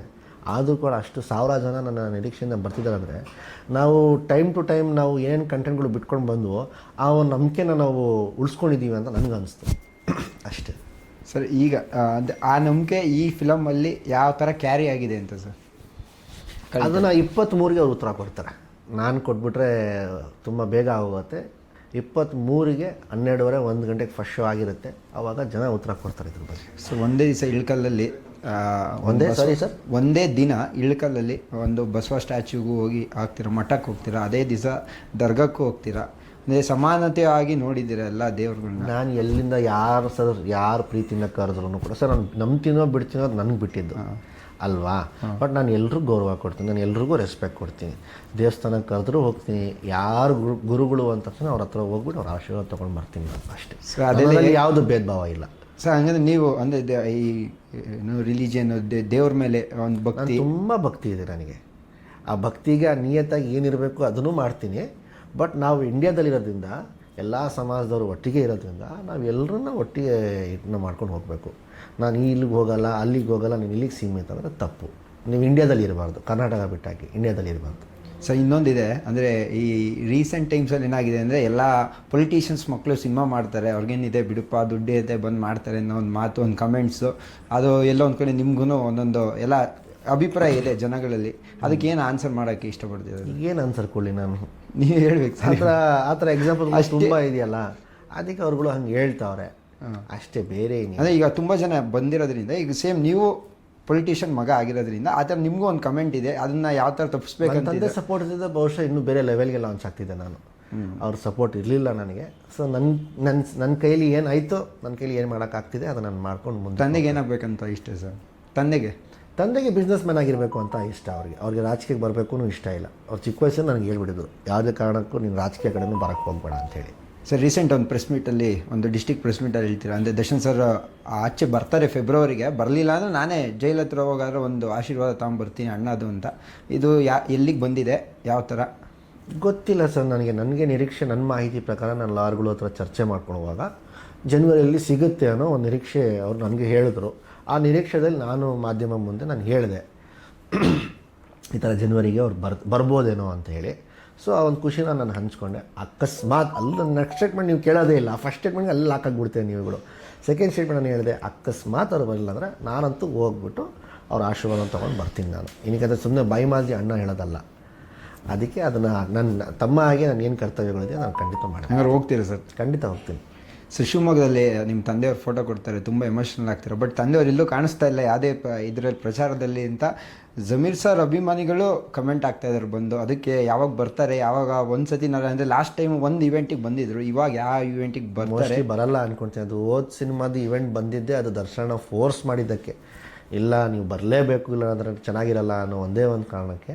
ಅವ್ರಿಗೆ ಇಷ್ಟ ಇಲ್ಲ ಅಂದಮೇಲೆ ನಾನು ಆವತ್ತೇ ಡಿಸೈಡ್ ಮಾಡಿಬಿಟ್ಟೆ, ಇನ್ನು ನೆಕ್ಸ್ಟ್ ಅವ್ರಿಗೆ ನಾವು ತೊಂದರೆ ಕೊಡೋಕೆ ಹೋಗಿ. ಒಬ್ಬ ವ್ಯಕ್ತಿಗೆ ಇಷ್ಟ ಇಲ್ಲ ಅಂತ ಗೊತ್ತಾದ ಮೇಲೆ ಮತ್ತೆ ಅವ್ರನ್ನ ಅವ್ರಿಗೆ ಇರಿಟೇಟ್ ಮಾಡಬಾರ್ದು. ಬಿಟ್ಬಿಟ್ಟಿದ್ದೀನಿ ನಾನು. ನಿಮಗೆ ಇಷ್ಟ ಇದ್ದರೆ ಬನ್ನಿ, ಇಲ್ಲಾಂದ್ರೆ ನನಗೇನು ಬೇಜಾರಿಲ್ಲ, ನನ್ನ ಕೆಲಸ ಅಂತ ನಾನು ಅಚ್ಚುಕಟ್ಟಿಗೆ ಮಾಡ್ಕೊಂಡು ಹೋಗ್ತೀನಿ ಅಂತ. ಸರ್ ಮತ್ತು ಇವಾಗ ಈ ಕಲ್ಟ್ ಸಿನಿಮಾದಲ್ಲಿ 2 ಹೀರೋಯಿನ್ ಹಾಕ್ಕೊಂಡಿದ್ದೀರಾ. ಈ ಒಂದು ಹಾಡು ನೆನ್ಪು ಬರ್ತೈತೆ, ಯಾವಾಗಲೇ ಇಬ್ಬರು ಹುಡುಗಿರು ಇದ್ದರೆ, ಈ 2 ಹೀರೋಯಿನ್ ಅಕಸ್ಮಾತ್ ಒಂದು ಫಿಲಮಲ್ಲಿ ಇದ್ದರೆ ಯೂಶಲಿ ನಾವು ವೀಡಿಯೋ ಹಾಕ್ಬೇಕಾದ್ರೆ ಸಾಂಗ್ ಹಾಕ್ತೀವಿ, ನಾನು ನನ್ನ ಹೆಂಡ್ತಿ ಹೀರೋ ಅಂತ. ಇಬ್ಬಿಬ್ರು ಹೀರೋಯಿನ್, ಯಾರು ನಿಮಗೆ ಹೀರೋಯಿನ್ನು, ಯಾರು ಫ್ರೆಂಡ್ ಇದರಲ್ಲಿ? ಹೀಗೆ ಹೀರೋಯಿನ್ಸ್ಗಳು ನನಗೆ ಇಲ್ಲಿ ಯಾರು ಫ್ರೆಂಡ್ ಅಂತಲ್ಲ, ಇಬ್ಬರೂ ಕೂಡ ನನಗೆ ಹೀರೋಯಿನ್ಸು. ಆಮೇಲೆ ಇಬ್ರಿಗೂ ಕೂಡ ತುಂಬ ನೀಟಾಗಿ, ಆಮೇಲೆ ನನ್ನ ಸಿನಿಮಾಗಳು ನಾನು ಯಾರಿಗೂ ಮೋಸ ಆಗಿ ನಾನು ಬಿಡಲ್ಲ. ಅದು ಯಾವುದೇ ವೇದಿಕೆ ಇರಲಿ, ಯಾರಿಗೂ ಡಾಮಿನೇಟ್ ಮಾಡೋದು ಇಲ್ಲ. ನನ್ನ ಸಿನಿಮಾ ಇರಲಿ ನೀವು ಯಾವತ್ತೂ ನೋಡಲ್ಲ ಹಂಗೆ. ಹೀರೋಯಿನ್ಗೆ ಎಷ್ಟು ಸ್ಪೇಸ್ ಕೊಡಬೇಕು ನಾನು ಅಷ್ಟೇ ಸ್ಪೇಸ್ ಕೊಟ್ಟೇ ಕೊಡ್ತೀನಿ. ನಾನು ಎಲ್ಲ ಕಡೆ ನಾನೇ ಇರಬೇಕು, ನಾನೇ ಕಾಣಿಸ್ಕೊಳ್ಬೇಕು, ನನ್ನ ಕಡೆಯಿಂದ ಸಿನಿಮಾ ಆಗ್ತಿರೋದು ನೋ. ಏನಕ್ಕೆ 2.5 ಗಂಟೆ ನಾನೇ ಮುಖ ತೋರಿಸ್ಕೊಳ್ತೇನೆ, ಜನ ನನ್ನಿಂದ ಬೋರ್ ಆಗೋಗ್ಬಿಡ್ತಾರೆ. ಬೇರೆ ಅವ್ರು ಬರ್ತಾ ಇರಬೇಕು, ಅವ್ರದ್ದು ತೂಕ ಇರುತ್ತೆ. ಆಮೇಲೆ ಸಿನಿಮಾ ಗೆದ್ರೆ ನಾನು ಒಬ್ಬನಿಂದಾನಲ್ಲ, it's a team work. So ಅವ್ರವ್ರ ಸ್ಪೇಸ್ ಅವ್ರಿಗಿರುತ್ತೆ. ಆಮೇಲೆ ಇಬ್ಬರು ಮೇನ್ ಲೀಡ್ ಹೀರೋಯಿನ್ಸ್ ಆಗಿರೋದ್ರಿಂದ ನೀವು ಸಿನಿಮಾದಲ್ಲಿ ನಿಮಗೆ ಕನ್ಕ್ಲೂಷನಲ್ಲಿ ಗೊತ್ತಾಗುತ್ತೆ ಯಾರು ನನಗೆ ಕೊನೆಗೆ ಸಿಗ್ತಾರೆ ಅಂತೇಳಿ. ಹೌದು ಸರ್, ಅಂದರೆ ಒಬ್ಬರೇ ಸಿಗೋದು ಕೊನೆಗೆ ಗೊತ್ತಿಲ್ಲ, ಇವಾಗಲೇ ಹೇಳಿದ್ರ ಸರ್ ಒಬ್ಬನೇ ಸಿಗೋದು ಒಬ್ಬರೇ ಸಿಗೋದು ಗೊತ್ತಿಲ್ಲ. ಸರಿ ಸರ್ ಆಯಿತು. ಇವಾಗ ಸರ್ ಅಂದರೆ ಹೊಸೊಬ್ಬರು ನಟಿ ಜೊತೆ ಕೆಲಸ ಮಾಡೋದು ಒಂದು ಕಡೆ, ಇನ್ನೊಂದು ಕಡೆ ನಿಮ್ಗಿನ್ನ ಹಿರಿಯವರು ಆಗಿದ್ದಾರೆ, ಸ್ವಲ್ಪ ಎಕ್ಸ್ಪೀರಿಯೆನ್ಸ್ ಇರೋ ಆ್ಯಕ್ಟರ್ಸ್ ಜೊತೆ ವರ್ಕ್ ಮಾಡೋದು ಬೇರೆ. ಈಗ ಹಂಗೆ ನೋಡ್ಕೊಂಡ್ರೆ ಮಲೈಕಾ ಮೇಡಮು 2 ಫಿಲಮ್ಮು ನೀವು ಆಲ್ರೆಡಿ 1 ಫಿಲಮ್ ಮಾಡಿದ್ದೀರಾ. ಮೇಡಮ್ ರಚಿತಾ ಮೇಡಮ್ಮು ಅವರು ಒಂದು 10+ ಫಿಲಮ್ಸ್ ಮಾಡಿದ್ದಾರೆ. ಈಗ ಮಲೈಕಾ ಮ್ಯಾಮ್ ಜೊತೆ ವರ್ಕ್ ಮಾಡಿದ ಎಕ್ಸ್ಪೀರಿಯೆನ್ಸು, ರಚಿತಾ ಮ್ಯಾಮ್ ಜೊತೆ ವರ್ಕ್ ಮಾಡಿದ ಎಕ್ಸ್ಪೀರಿಯೆನ್ಸ್ ಹೇಳೋದಾದರೆ. ರಚಿತಾ ಅವ್ರ ಜೊತೆ ವರ್ಕ್ ಮಾಡಿದ ಎಕ್ಸ್ಪೀರಿಯೆನ್ಸ್ ಅಂದರೆ ನನಗೆ ಎಲ್ಲೂ ಕಷ್ಟ ಅಂತ ಅನ್ನಿಸ್ಲಿಲ್ಲ. ಏನಕ್ಕಂದರೆ ಅವ್ರು ನನಗೆ ಈ ಸಿನಿಮಾ ಮುಂಚೆ ನನಗೆ ಒಳ್ಳೆ ಫ್ರೆಂಡ್ ಅವಳು. ಸೊ ನನಗೂ ಮತ್ತು ಅವ್ರಿಗೊಂದು ಒಳ್ಳೆ ಬಾಂಡಿಂಗ್ ಬಾಂಧವ್ಯ ಆಯಿತು. ಆಮೇಲೆ ಅವ್ರು ಯಾವತ್ತೂ ಕೂಡ ಸೆಟ್ಗೆ ಬಂದ ಮೇಲೆ ಕೂಡ ನಾನು ರಚಿತಾರಾಮ್ ಅಂತ ಹಾಗೆ ನಡ್ಕೊಂಡೂ ಇಲ್ಲ. ಸೊ ನನಗೆ ಅದು ಯಾವುದು ಕಷ್ಟ ಅಂತ ನನಗಂತೂ ಆಗಲಿಲ್ಲ. ಒಂದು ಎರಡನೇದು, ಮಲೈಕಾ ಅವರು ಸೀರಿಯಲಿಂದ ಬಂದ್ರಿಂದ ಅವ್ರ ಸ್ಪೀಡ್ ತುಂಬ ಸಕ್ಕತ್ತಾಗಿತ್ತು. ಆಮೇಲೆ ನಾನು ಸ್ವಲ್ಪ ಕೆಲವೊಂದು ವಿಷಯಗಳಲ್ಲಿ ನಾನು ತುಂಬ ಸ್ಪೀಡ್ ಆಗಿರ್ತೀನಿ. ಸೊ ಅವ್ರ ಕುರಿತೂ ಕೂಡ ಸ್ವಲ್ಪ ಸ್ಟಾರ್ಟಿಂಗಲ್ಲಿ ಸ್ವಲ್ಪ ಪ್ರಾಬ್ಲಮ್ ಆಯಿತು, ಒಂದು ಫ್ರೆಂಡ್ಶಿಪ್ ಆಗೋವರೆಗೂ, ಒಂದು ಬಾಂಡಿಂಗ್ ಆಗೋವರೆಗೂ. ಆಮೇಲೆ ಹೋಗ್ತಾ ಹೋಗ್ತಾ ನನಗೇನು ಸಮಸ್ಯೆ ಆಗಿಲ್ಲ, ಚೆನ್ನಾಗಿತ್ತು. ಸೊ ಅಂದರೆ ಈ ಫಿಲಮ್ಮಿಂದ ಟೀಸರು ಅಂದರೆ ಒಂದು ಗ್ಲಿಮ್ಸ್ ಪ್ಯಾಥೋ ಸಾಂಗಲ್ಲಾಗಲಿ ಪೋಸ್ಟರ್ಗಳೆಲ್ಲ ನೋಡಿದಾಗ ಇದು ಯಾವ ಥರ ಸಿನಿಮಾ ಸರ್, ಫ್ಯಾಮಿಲಿ ಬಂದು ಕೂತ್ಕೊಂಡು ನೋಡ್ಬೋದಾ ಅನ್ನೋದೇ ಒಂದು ಕೆಲವೊಬ್ಬರು ಖಂಡಿತವಾಗಿ ಫ್ಯಾಮಿಲಿ ಬಂದು ಸಿನಿಮಾ ನೋಡ್ಬೋದು. ಈ ಎಲಿಮೆಂಟ್ಸ್ಗಳು ನಾವು ಯಾಕೆ ಮುಂಚೆ ಬಿಟ್ವಿ, ಯಾಕೆ ಈ ಥರ ಇಟ್ವಿ, ಎಲ್ರಿಗೂ ಅನಿಸ್ಬೋದು ಇದು ಇಲ್ಲಪ್ಪ ಇದು ಸಿನಿಮಾ ಮಕ್ಳ ಜೊತೆ ನೋಡೋಕ್ಕಾಗಲ್ಲ ಅಂತ. ಯೂತ್ಸ್ನ ಅಟ್ರ್ಯಾಕ್ಟ್ ಮಾಡೋಕ್ಕೆ ನಮ್ಮ ಹತ್ರ ಬೇರೆ ಆಪ್ಷನ್ ಇಲ್ಲ. ಈ ಥರ ಎಲ್ಲ ಏನೋ ಒಂದು ಮಾಡಿದ್ರೆ ಒಂಚೂರು ಅವ್ರಿಗೆ ನಾವು ಅಟ್ರ್ಯಾಕ್ಟ್ ಮಾಡ್ಬೋದು. ಈಗ ನಂದು ಶೂಟಿಂಗ್ ಮುಗಿಸಿದ ಮೇಲೆ ಇಲ್ಲ ಸಿನಿಮಾ ರಿಲೀಸ್ ಆದಮೇಲೆ ನಾನು ಸಾಯಂಕಾಲ ಮನೆಗೆ ಹೋಗಲೇಬೇಕಾ, ನನ್ನ ಹೆತ್ತ ತಂದೆ ತಾಯಿಗೆ ನನ್ನ ಮುಖ ತೋರಿಸ್ಲೇಬೇಕಾ. So I am a family man ಆಗಿರೋದ್ರಿಂದ ನಾನು ತುಂಬ ಅವಾಯ್ಡ್ ಮಾಡ್ತೀನಿ ಇಂಟಿಮೆಸಿ ಸೀನ್ಸು, ಬೇರೆ ಯಾವುದೇ ಸೀನ್ಸ್ ಇಲ್ಲ. ಈಗ ಈ ಸಿನಿಮಾದಲ್ಲೂ ಕಿಸಿಂಗ್ ಸೀನ್ಸ್ ಇದೆ, ಅದನ್ನು ನಾವು ರಿಯಲ್ ಆಗಿ ಏನೂ ಮಾಡಿಲ್ಲ. ಅದಕ್ಕೆ ಚೀಟನ್ನು ಒಂದಿದೆ, ಸಿನಿಮಾನೇ ಸುಳ್ಳು. ಅದಕ್ಕೆ ನೀಟಾಗಿ ನಾವು ಪ್ಲ್ಯಾನ್ ಮಾಡಿದ್ರೆ ಅಲ್ಲಿ ನಾವು ಹೆಂಗೆ ಬೇಕಾದರೂ ಬ್ಯಾಲೆನ್ಸ್ ಮಾಡ್ಬೋದು. ನಿಮ್ಮ ಪ್ರಕಾರ ಯಾವ ಸರ್ಟಿಫಿಕೇಟ್ ಬರ್ಬೋದು ಸರ್ ನಿಮ್ಮ ಪ್ರಕಾರ? ಸೆನ್ಸ್ ಯು ಎ ಸರ್ಟಿಫಿಕೇಟ್ ಬರುತ್ತೆ. ಆಲ್ರೆಡಿ ಅಪ್ಲೈ ಮಾಡಿದ್ದಾರೆ, ಯಾವ ಹಂತದಲ್ಲಿ ಸರ್? ಮೋಸ್ಟ್ಲಿ ಬಂದಿರಬೇಕೇನೋ, ಇಲ್ಲ ಬರುತ್ತೆ ಇವಾಗ ಸ್ವಲ್ಪ ದಿನಗಳಲ್ಲಿ. ಸರಿ ಬರುತ್ತೆ 100%. ಸರ್ ರೀಸೆಂಟಾಗಿ ಒಂದು ಡಿಬೇಟ್ ನಡೀತಾ ಇದೆ, ನೀವು ಗಮನಿಸಿದರೆ ಹೆಂಗೋ ಒನ್ ಟೈಮಲ್ಲಿ ಹೇಳಿರ್ತಾರೆ ಧನಂಜಯ ಅವರು ಬಡವ್ರ ಮಕ್ಕಳು ಬೆಳಿಬೇಕಂತ. ಈಗ ರೀಸೆಂಟಾಗಿ ರಾಜ್ ಬಿ ಶೆಟ್ಟಿ ಅವರು ಒಂದು ಇಂಟರ್ವ್ಯೂಲ್ಲಿ ಕೂತಾಗ ಹೇಳ್ತಾರೆ, ಇದು ನಿಮಗೆ ತುಂಬ ಆ್ಯಪ್ಟ್ ಆಗುತ್ತೆ. ಆ್ಯಕ್ಚುಲಿ ಏನಂದರೆ ಒಂದು ಕಡೆ ಈ ರಿಯಾಲಿಟಿ ಶೋಗಳೆಲ್ಲ ಹೆಂಗಾಗಿದ್ದಾವೆ ಅಂದರೆ ಸುಮಾರಾಗಿ ಟ್ಯಾಲೆಂಟ್ ಇದ್ದರೂ ಸಾಕು, ನೀನು ಬಡವ ಅದನ್ನ ಕರ್ಕೊಂಬಂದು ಅದನ್ನೇ ಬಿಸ್ನೆಸ್ಸಾಗಿ ಕನ್ವರ್ಟ್ ಮಾಡ್ತಾವ್ರೆ. ಈ ನಿಟ್ಟಿನಲ್ಲಿ ಒಂದು ಚರ್ಚೆ ಏನಂದರೆ ರಾಜ್ ಬಿ ಶೆಟ್ಟಿ ಅವ್ರು ಹೇಳಿದ್ದಾರೆ, ನೀನು ಬಡವ ಆಗಿರ್ತೀಯ ಶ್ರೀಮಂತ ಆಗಿರ್ತೀಯ ಅದು ನನಗೆ ಗೊತ್ತಿಲ್ಲ, ನಿಂಗೆ ಟ್ಯಾಲೆಂಟ್ ಇದ್ದರೆ ಗೌರವಪ್ಪ ಅಂತ. ಇದ್ರ ಬಗ್ಗೆ ನೀವೇನು ಡಿಬೇಟ್ ಮಾಡ್ತೀರಾ ಸರ್, ಏನು ಹೇಳಕ್ಕೆ ಇಷ್ಟಪಡ್ತೀರಾ? ಕರೆಕ್ಟಾಗಿ ನಿಮ್ಮ ಅಭಿಪ್ರಾಯ? Very simple. ಈಗ ನಿಮಗೂ ಒಂದು ಇರುತ್ತೆ ಸರ್, ಮಕ್ಕಳಿಗೆ ಸಿಂಪತಿ ಇರುತ್ತೆ. ಅಲ್ಲ ಸರ್, ನಿಮಗೂ ಒಂದು ಕಮೆಂಟ್ಸ್ ಬಂದಿರುತ್ತೆ, ಅಂದರೆ ನೀವು ಕಷ್ಟಪಟ್ಟಿರ್ತೀರಾ, ಎಲ್ಲ ಫಿಲಮ್ ಎಲ್ಲ ಮಾಡಿರ್ತೀರಾ, ಅಭಿನಯ ಮಾಡೋದು. ಬಡವ್ರ ಮಕ್ಕಳಿಗೆ ಸಿಂಪತಿ ಇರುತ್ತೆ, ಕಷ್ಟ ಬಡವರು ಹಾಗೆ ಅಂತ. ಶ್ರೀಮಂತರ ಮಕ್ಳಿಗೆ ಇರಲ್ಲ. ಶ್ರೀಮಂತರ ಮಕ್ಳಿಗೆ ಯಾವ ಸಿಂಪತಿ ಇರಲ್ಲ, ಯಾವ ಅಯ್ಯ ಪಾಪನೂ ಯಾರು ಅಂದ್ಕೊಳ್ಳೋಣ. ಈಗ ನನ್ನ ಹತ್ರ ಸರ್ ದುಡ್ಡಿಲ್ಲ ಅಂತ ನೀವು ನಂಬ್ತೀರಾ? ನನ್ನ ಹತ್ರ ಏನಿಲ್ಲ ಅಂತ ನೀವು ನಂಬ್ತೀರಾ? ನನಗೆ ಕಷ್ಟ ಇದೆ ಅಂತ ನೀವು ನಂಬ್ತೀರಾ? ನನಗೆ ಬಡ್ಡಿ ಕಟ್ಟಬೇಕು ಸಾಲ ಇದೆ ಅಂತ ನೀವು ನಂಬ್ತೀರಾ? ಆಣೆ ವಾರ ಆಣೆಗೆ, ಇರುವೆ ವಾರ ಇರುವೆಗೆ, ಅಷ್ಟೇ. ಸೊ ಅಂದರೆ ಈ ರಿಯಾಲಿಟಿ ಶೋಸ್ಗಳು ಇತ್ತೀಚೆಗೆ ಜನಗಳು ಈ ಜನ ಮರುಳ ಜಾತ್ರೆ ಮರುಳು ಅನ್ನೋ ಥರ ಇದ್ರ ಬಗ್ಗೆ ಅಂದರೆ ಕೆಲವೊಬ್ಬರು ಇಲ್ಲ ಪಾಪ ಆ ಥರನೇ ಹೋಗ್ತಾರೆ, ಕೆಲವೊಬ್ಬರು ಟ್ಯಾಲೆಂಟ್ಗಳಿಗೆ ಗೌರವ ಕೊಡ್ತಾರೆ. ಅಂದರೆ ಯೂಶಲಿ ನಿಮಗೆ ಇವಾಗ ಪೊಲಿಟಿಷಿಯನ್ ಮಗ ಆಗಿರೋದ್ರಿಂದ ಬಿಡಪ್ಪ, ಈಗ ನೀವೇನೇ ಟ್ಯಾಲೆಂಟ್ ತೋರಿಸಿದ್ರು ಎಲ್ಲೋ ಒಂದು ಕಡೆ ಒಂದು ಬ್ಯಾಕ್ ಬೆಂಚಲ್ಲಿ ಒಂದು 20-30 ಮೆಂಬರ್ಸು ಇಲ್ಲ ಬಿಡು ದುಡ್ಡು ಐತೆ ಇವ್ರದ್ದು ಹೆಂಗಿದ್ರು ನಡೀತಾ ಇದೆ, ಅದಕ್ಕೆಲ್ಲ ಏನು ಉತ್ತರ ಕೊಡೋಕ್ಕೆ ಇಷ್ಟಪಡ್ತೀರಾ ಸರ್? ನನಗೆ ಎಷ್ಟು ಪ್ಲಸ್ ಇದೆ ನನಗೆ ಅಷ್ಟೇ ಮೈನಸ್ ಇದೆ. ನನಗೆ ಈಸಿ ಬೇಕಿದ್ದಕ್ಕೆ ಸಿಕ್ಕಿರ್ಬೋದು, ಐ ಆಮ್ ಬ್ಲೆಸ್ಡ್, ನಾನು ಇಲ್ಲ ಅಂತ ನಾನು ಡಿನೈ ಮಾಡಲ್ಲ. ಆದರೆ ವೇದಿಕೆ ಸಿಕ್ಕಿದ ಮೇಲೆ ಅದಕ್ಕೆ ಎಷ್ಟು ಬ್ಯಾಕ್ ಡ್ರಾಪ್ ಇದೆ ಅಂತ ನನಗೆ ಗೊತ್ತು. ನಾನೀಗ ಎಲ್ಲ ಮೂಲೆಗೂ ಹಳ್ಳಿಗೂ ಎಲ್ಲ ತಳುಗಳಿಗೂ ಸುತ್ತಾಡಬೇಕು ಅನ್ನೋ ಅವಶ್ಯಕತೆ ನನಗೆ ಬೇಕಾಗೂ ಇಲ್ಲ. ದೇವರು ನನಗೆ ಆ ಸಂದರ್ಭ ಆ ಟೈಮು ತೊಗೊಂಡ್ಬಂದಿಲ್ಲ. ಈ ಸಿನಿಮಾ ಇಂಡಸ್ಟ್ರಿನ ನಂಬ್ಕೊಂಡು ನಾನು ಬದುಕಬೇಕು ಅನ್ನೋನೂ ದಿನವೂ ಇಲ್ಲ. ನಾನು ಏನಕ್ಕೆ ಇದನ್ನು ಮಾಡ್ತಾಯಿದ್ದೀನಿ? ನಾನು ನನ್ನನ್ನು ಪ್ರೂವ್ ಮಾಡ್ಕೊಳ್ಳೇಬೇಕು, ನಾನು ನಿಂತ್ಕೊಳ್ಳೇಬೇಕು, ನಾನು ಸ್ಟಾರ್ ಆಗಲೇಬೇಕು. ಆಮೇಲೆ ಈಗ ಫಾರ್ ಎಕ್ಸಾಂಪಲ್, ಈಗ ನಾನು ನಿಮಗೆ ಮನೆಗೆ ಕರಿತೀನಿ, ಮನೆಗೆ ಕರೆಬಿಟ್ಟು ಒಂದು ಒಳ್ಳೆ ಊಟ ಹಾಕಿಸ್ಬಿಟ್ಟು, ನಾನ್ ವೆಜ್ ತಿಂತೀರಾ ಸರ್? ಇಲ್ಲ ವೆಜ್ ಸರ್, ಆಯಿತು. ಮನೆಗೆ ಕರೆದ್ಬಿಟ್ಟು ಒಂದು ಒಳ್ಳೆ ವೆಜ್ ಊಟ ನಾನು ನಿಮಗೆ ಹಾಕ್ಸ್ಬಿಟ್ಟು ನಾನು ನಿಮಗೆ ಕಳಿಸಿರ್ತೀನಿ. ಈಗ ನೀವು ಮನೆಯಿಂದ ಹೊರಟ ತಕ್ಷಣ ಒಂದು ಸ್ವಲ್ಪ ತಕ್ಷಣ ನಿಮಗೆ ಮನಸ್ಸಲ್ಲಿ ಏನು ಬರುತ್ತೆ? ಝೇದವ್ರಿಗೂ ನಾವು ಹೆಂಗಾದ್ರೂ ಮಾಡಿ ಮನೆಗೆ ಕರೆಸ್ಬಿಟ್ಟು ನಮ್ಮನ್ನ ಎಷ್ಟು ಚೆನ್ನಾಗಿ ನೋಡಿಕೊಂಡು ನಾನು ಅವ್ರನ್ನ ಕರೆಸಿ ಮನೆಗೆ ಒಂದು ಒಳ್ಳೆ ಊಟ ಹಾಕಿಸ್ಬೇಕು, ನನ್ನ ಹೆಂಡತಿ ಕೈಯಿಂದನೋ ನನ್ನ ತಾಯಿ ಕೈಯಿಂದನೋ ಅಂತ ಆಸೆ ಬರುತ್ತಲ್ವ ಸರ್? ಅದನ್ನು ಇಂಟೆನ್ಷನ್ ತಲೆಯಲ್ಲಿ ಇಟ್ಕೊಂಡು ನಾನು ಇವತ್ತು ಅವ್ರ ಬಾಗ್ಲ ಹತ್ರ ಹೋಗಿದ್ದೀನಿ ಅಂದರೆ ಅವರು ಒಂದು ನನ್ನ ಬಾಗ್ಲ ಹತ್ರ ಬಂದೇ ಬರ್ತಾರೆ. ಬಾಗ್ಲ ಹತ್ರ ಬರಬೇಕು ಅಂತ ಅಲ್ಲ, ಆವಾಗ ಅವ್ರಿಗೆ ಅನ್ಸಕ್ಕೆ ಶುರು ಆಗುತ್ತೆ, ಬಿಡಪ್ಪ ನಮ್ಮ ಬಾಗ್ಲ ಹತ್ರ ಬಂದ್ಕೊಂಡು ನಮ್ಮ ಹತ್ರ ಬೇಡ್ಕೊಂಡ ಅವನು, ಒಂದು ಸಿನಿಮಾ ಹೋಗೋಣ ನಡೆಯೋ ನೋಡೋಣ ನಿನ್ನ ಸಿನಿಮಾ ನೋಡೋಕ್ಕೆ ಅಂತ. ಆಮೇಲೆ ನಾನು ಮುಂಚೆ ಹೇಳ್ದಲ್ಲ ಸರ್, ನಾನು ಶ್ರೀಮಂತ ಮಗ ಅಂತ ಹೇಳಿ, ನಾವು ಪೊಲಿಟಿಷಿಯನ್ ಮಕ್ಕಳಲ್ಲ ಸರ್, ನಮಗೆ ಸಿಂಪತಿ ಬರಲ್ಲ. ನಮಗೆ ಮುಂದೆ ನಾನು ನೋಡ್ತಾರಲ್ಲ ಆ ದೃಷ್ಟಿಕೋನ ಚೇಂಜ್ ಆಗುತ್ತೆ. ಪರವಾಗಿಲ್ವಲ್ಲ, ಇಷ್ಟು ಡೌನ್ ಟು ಅರ್ತ್ ಆಗಿದ್ದಾನಲ್ಲ, ನಾವು ಏನೋ ಅಂದ್ಕೊಂಡಿದ್ವಿ. ಏನಕ್ಕೆ ನಾವು ಮಾಧ್ಯಮ ಮುಖಾಂತರ, ಸೋಷಿಯಲ್ ಮೀಡಿಯಾ ಮುಖಾಂತರ ನಾವು ರೆಪ್ರೆಸೆಂಟ್ ಆಗಿರ್ತೀವಿ. ನಾವು ಒಳ್ಳೆಯವರು ಕೆಟ್ಟವ್ರು ಏನೂ ಗೊತ್ತಾಗಲ್ಲ. ಶ್ರೀಮಂತರ ಮಕ್ಕಳು ಅಂದರೆ ಕೆಟ್ಟವರು, ಅದೊಂದು ಟ್ಯಾಲೆಂಟ್ ಬಿದ್ದುಬಿಟ್ಟಿದೆ. ಅದು ನಾನಂತೂ ಇನ್ನೂ ಚೇಂಜ್ ಮಾಡೋಕ್ಕಾಗಲ್ಲ. ನನ್ನ ಕೈಲಿ ಎಷ್ಟಾಗುತ್ತೋ ನನ್ನ ಟೈಟ್ಲನ್ನ ನಾನು ಸರಿಪಡ್ಕೊಂಡು ಟ್ರೈ ಮಾಡ್ತೀನಿ. ಸರ್, ಇತ್ತೀಚೆಗೆ ಎಲ್ಲರೂ ಪತ್ರಿಕೆ ಮಾಧ್ಯಮದವರು ಪ್ರೆಸ್ ಮೀಟ್ಗಳಲ್ಲಿ ಹೇಳಿದ್ದಾರೆ, ನೀವು ಬಿಜಾಪುರಕ್ಕೆ ಹೋಗ್ತೀರಾ, ಅಲ್ಲಿ ಕೂಡ ಕನ್ನಡದಲ್ಲಿ ಸರ್ ಹಿಂದಿಲಿ ಒಂದು ಸತಿ ಮಾತಾಡಿ ಅಂತಾರೆ. ಹಿಂದಿಯಲ್ಲೇ ಪ್ರಶ್ನೆ ಕೇಳ್ಬಿಟ್ಟಿದ್ದಾರೆ ಕೆಲವೊಂದು ಕಡೆಯಲ್ಲಿ, ಅವಾಗ ಇರ್ಬೋದು. ಮತ್ತು ಡಬ್ಬಿಂಗ್ ಕೂಡ ಕನ್ನಡದಲ್ಲಿ ಮಾಡಿ ನೀವೇ ಫಸ್ಟ್ ಟೈಮ್ ಮಾಡಿದ್ದೀರಾ ಈ ಕಲ್ಟ್ ಮೂವಿ ಮೂಲಕ. ಕನ್ನಡ ಕಲಿಕೆ ಹೆಂಗಾಯಿತು, ಆ ಸ್ಪಷ್ಟತೆ ಹೆಂಗೆ ಬಂತು, ಅದಕ್ಕೆ ಯಾವ ಥರ ತಯಾರಿ ಮಾಡಿದ್ರಿ ಸರ್? ಕಲಿಬೇಕಂತ ಮನಸ್ಸಿತ್ತು, ಕಲಿತೆ. ಡೆಡಿಕೇಶನ್ ಅಷ್ಟೇ, ಕ್ಲಾರಿಟಿ ಮಾಡಬೇಕು ಅಂತ ನಾನು ಹಠ ಇಟ್ಕೊಂಡ್ರೆ ನಾನು ಮಾಡೋವರೆಗೂ ಬಿಡಲ್ಲ. ಇನ್ನೂ ಇಂಪ್ರೂವೈಸ್ ಮಾಡಬೇಕು, ನಾವು ಇನ್ನೂ ಮಾಡ್ತಾನೆ ಇರ್ತೀನಿ. Every days R learning day ಅಂತಾರಲ್ಲ, ಸೊ ಹಾಗೆ ಪ್ರತಿದಿನ ನಾನು ಕಲಿತಾನೆ ಇರ್ತೀನಿ. ಇವಾಗ ನೀವು ಬಿಜಾಪುರ ಬಗ್ಗೆ ಹೇಳಿದ್ರಿ, ಹಿಂದಿ ಮಾತಾಡಿ ಅಂತ ಹೇಳ್ಬಿಟ್ಟು. ಈಗ ಬಿಜಾಪುರ ಎಲ್ಲಿ ಬರುತ್ತೆ ಸರ್? ಕರ್ನಾಟಕದಲ್ಲಿ ತಾನೇ ಬರೋದು. ಅಲ್ಲಿ ಏನಕ್ಕೆ ಮತ್ತೆ ನಾನು ಹಿಂದಿಯಲ್ಲಿ ಮಾತಾಡಬೇಕು? ನಾನು ಹಿಂದಿಯಲ್ಲಿ ಮಾತಾಡಿದ್ರೆ ನಾನು ಏನು ಮೆಸೇಜ್ ಕೊಡೋಕ್ಕೆ ಹೊರಟಿದ್ದೀನಿ? ನಾನು ಕನ್ನಡ ಭಾಷೆ ಬೆಳೆಸ್ಕೊಳ್ಳಿ, ಕನ್ನಡ ಭಾಷೆನ ಬಿಟ್ಕೊಡ್ಬೇಡಿ, ಎಷ್ಟಾಗುತ್ತೋ ಅಷ್ಟು ಕನ್ನಡದಲ್ಲೇ ಮಾತಾಡಿ. ಇದು ನಮ್ಮದು, ಇದು ನಮ್ಮ ದೇಶ, ಇದು ನಮ್ಮ ಕರ್ನಾಟಕ, ಇದು ನಮ್ಮ ನಾಡು ಅಂತ ಹೇಳಿ. ಸೊ ನಾನು ಬೇರೆಯವ್ರಿಗೆ ಮೆಸೇಜ್ ಕೊಡ್ತೀನಿ ಅಂದರೆ ನಾನೇ ಫಾಲೋ ಮಾಡಿಲ್ಲ ಅಂದರೆ ತಪ್ಪಾಗತ್ತೆ. ಹಾಗಾಗಿ ನಾನು ಯಾವುದೇ ವೇದಿಕೆಯಲ್ಲಿ ನಾನು ಉರ್ದು ಮಾತಾಡಲ್ಲ, ಹಿಂದಿ ಮಾತಾಡಲ್ಲ, ಬೇರೆ ಯಾವ ಭಾಷೆನೂ ನಾನು ಮಾತಾಡಲ್ಲ. ನಾನು ಕನ್ನಡ ಬಿಟ್ಟು ಇನ್ನು ಯಾವುದೂ ಮಾತಾಡಲ್ಲ. ನಾನಂತೂ ಸೇಮ್ ಈಗ ಕೇರಳೈಟ್ಸು, ತಮಿಳಿಯನ್ಸ್ ಥರ ನಾನು ಹಂಗೆ ಫಿಕ್ಸ್ ಆಗಿಬಿಟ್ಟಿದ್ದೀನಿ. ಇಷ್ಟ ಇದ್ದರೆ ಕನ್ನಡದಲ್ಲಿ ಮಾತಾಡೋಪ್ಪ, ಇಲ್ಲಾಂದ್ರೆ ಬಿಟ್ಟಾಗ್ತು. ಸರ್, ಇತ್ತೀಚೆಗೆ ಅದೇ ಆರ್ಯನ್ ಖಾನ್ ಒಂದು ತುಂಬ ಸದ್ದಾಯಿತು. ಒಂದು ಕಡೆ ಎಲ್ಲರೂ ಬೆರಳು ತೋರಿಸಿದ್ದೇ ಮಾತಾಡ್ತಾ ಇದ್ದಾರೆ, ಇನ್ನೊಂದು ಕಡೆಯಲ್ಲಿ ನೋಡೋಕ್ಕಾದರೆ ನೀವು ಟ್ರೈಲರ್ ತೋರಿಸಿದ್ದೀರ, ಅದೆಲ್ಲ ಕಡೆ ವೀಡಿಯೋದಲ್ಲಿ ಬಂತು, ಮೀಡಿಯಾದಲ್ಲಿ ಬಂತು. ಅವ್ರು ಏನು ಪ್ರತಿಕ್ರಿಯೆ ಕೊಟ್ಟರು, ಏನಂದರು, ಮತ್ತು ನೀವು ಅವರು ಒಂದು ಸಿನಿಮಾ ಮಾಡಬೇಕಂತ ಬೇರೆ ನಿಮ್ಮ ಅಭಿಮಾನಿಗಳು ಒತ್ತಾಯಿಸ್ತಾ ಇದ್ದಾರೆ ಎಲ್ಲ ಕಡೆಯಲ್ಲಿ. ಗೊತ್ತಿಲ್ಲ, ಮಾಡಿದ್ರು ಮಾಡ್ಬೋದು, ಅದರಲ್ಲಿ ಏನಿದೆ. ಅವನೇನಾದರೂ ಏನಾದ್ರು ಪ್ಲ್ಯಾನ್ ಮಾಡಿಬಿಟ್ಟು ಮಗ ನೀನು ಬಂದು ಮಾಡಬೇಕು ಅಂದರೆ ಅವನಿಗೋಸ್ಕರ ನಾನು ಫ್ರೆಂಡ್ಶಿಪ್ಪಲ್ಲಿ ಮಾಡ್ಕೊಡ್ತೀನಿ. ಆಸ್ ಅ ಹೀರೋ ಆಗಿ ಮಾಡಿಕೊಂಡ್ರೆ ಸೆಕೆಂಡ್ ರೋಲು, ಆ ರೋಲ್, ಈ ರೋಲ್ ಅಂತ ನಾನು ಹಾಕ್ಕೊಳ್ಳಲ್ಲ. ಒಂದು ಎರಡನೇದು ಅವ್ನು ಕನ್ನಡದಲ್ಲೂ ಮಾಡಬೇಕು. ಅದು ಮಾಡಿದ್ರೆ ಮಾತ್ರ ನಾನು ಮಾಡ್ತೀನಿ, ಇಲ್ಲಾಂದರೆ ಐ ಆಮ್ ನಾಟ್ ಇಂಟ್ರೆಸ್ಟೆಡ್. ಬರೀ ಹಿಂದಿಗೆ ಹೋಗಲ್ಲ ಸರ್? ಹಿಂದಿಗೆ ನನಗೆ ಇಷ್ಟ ಇಲ್ಲ ಸರ್. ಸರ್, ಕನ್ನಡದಲ್ಲಿ ಇವಾಗ ಈ ಮೂವಿ ರಿಲೀಸ್ ಆಗಾದಮೇಲೆ ಜಾಹಿದ್ ಖಾನ್ ಅವರ ಎಕ್ಸ್ಪೆಕ್ಟೇಷನ್ ಏನು ಸರ್, ಕನ್ನಡಿಗರಿಂದ ಅಥವಾ ಕನ್ನಡ ಸಿನಿ ಪ್ರೇಕ್ಷಕರಿಂದ? ಏನು ಎಕ್ಸ್ಪೆಕ್ಟ್ ಮಾಡ್ತಾ ಇದ್ದೀರಾ ಸರ್ ಈ ಪ್ರಾಡಕ್ಟ್ ಕೊಟ್ಟಾದಮೇಲೆ? ನೀವು ಏನು ಎಕ್ಸ್ಪೆಕ್ಟೇಷನ್ ಮಾಡ್ತೀನಿ ಅಂದರೆ ನಿಮ್ಗೆ ಯಾವ ಥರ ಅಂದರೆ ನಿಮಗೆ ಅಂದರೆ ಈಗ ಸಿನಿಮಾ ನೋಡಿ ಆಚೆ ಹೋದಾಗ ನಿಮಗೆ ವೈಯಕ್ತಿಕವಾಗಿ ಸಿನಿಮಾಗಾಲದಲ್ಲೇ ಜಾಹಿದ್ ಖಾನ್ ಬಗ್ಗೆ ಏನು ಅನ್ನಿಸ್ಬೋದು? ನಾನು ನೋಡೋ ದೃಷ್ಟಿಕೋನ ಚೇಂಜ್ ಆಗಿಬಿಡುತ್ತೆ, ಅದಂತೂ ಹೇಳ್ತೀನಿ ನಾನು.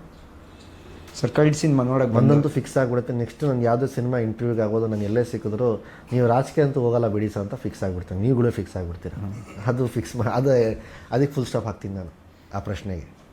ಸರ್, ಅಂದರೆ ಇದಕ್ಕೆ ಇನ್ನೊಂದು ಕಾಂಪ್ಲಿಮೆಂಟ್ ಅಂದರೆ ಅದೇ ಸರ್, ಈ ಸಾಂಗಿಂದ ಪ್ಯಾಥೋ ಸಾಂಗಲ್ಲೇ ಎಕ್ಸ್ಪ್ರೆಷನ್ಸ್ ಆಗಲಿ, ಹಳೇ ಇದಕ್ಕೆ ಕನ್ನಡ ಮಾತಾಡೋದಾಗಲಿ ಇನ್ನೂ ಚೆನ್ನಾಗಿ ಬಂದಿರೋದ್ರಿಂದ ಮೇ ಬಿ ಅನ್ನಿಸ್ತಾ ಇದೆ ಸರ್ ನಮಗೂ.